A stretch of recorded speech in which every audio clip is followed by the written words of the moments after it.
Hello, everyone. I thought I would talk about why we live in an anti intellectual culture. Now, obviously, that does not mean that everyone in the culture is not intellectual or can't appreciate complex art, but I'm just talking about the culture as a whole.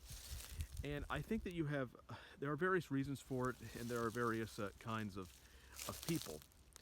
For one, you have some people who just don't value art and writing and reading for its own sake.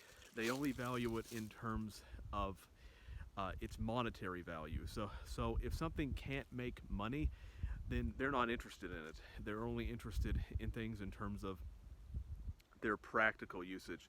They don't value the cathartic experience of making art.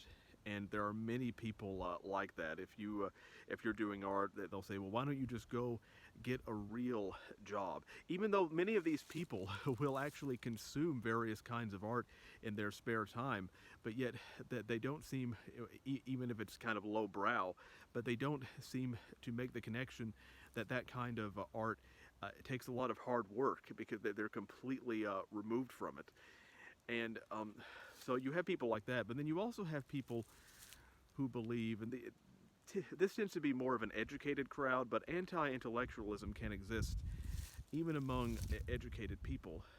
These people tend to believe that any kind of art that is intellectually complex, such as, for example, Shakespeare, Poe, Melville, various classical writers.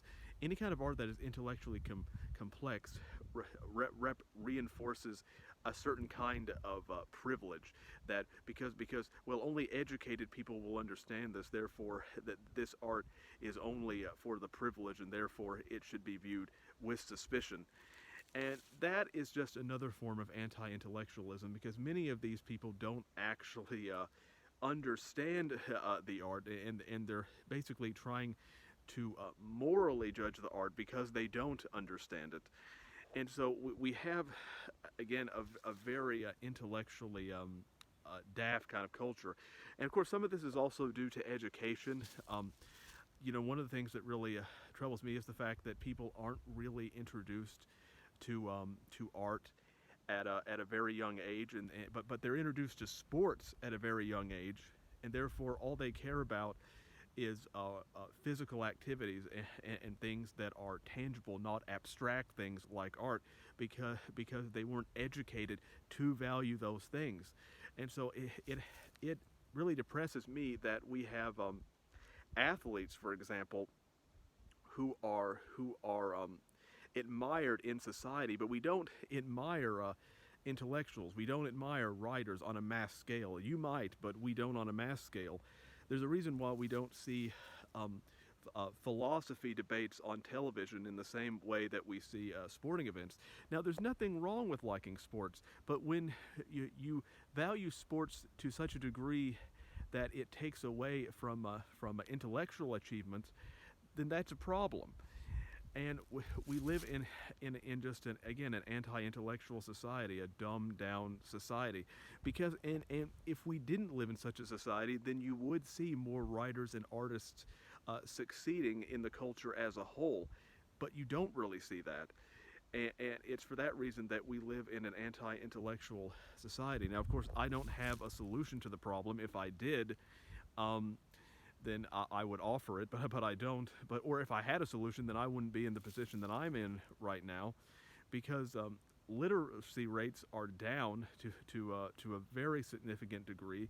Again, I think literacy, and yes, but you could say technology is part of the problem, that it distracts people. Although I don't have a problem with technology. It's all about moderation. There's nothing inherently wrong with any kind of technology, but many parents don't want to parent their children, and therefore they let children abuse the technology, and they say, let's ban it, even though the problem is not the technology, it's just a tool.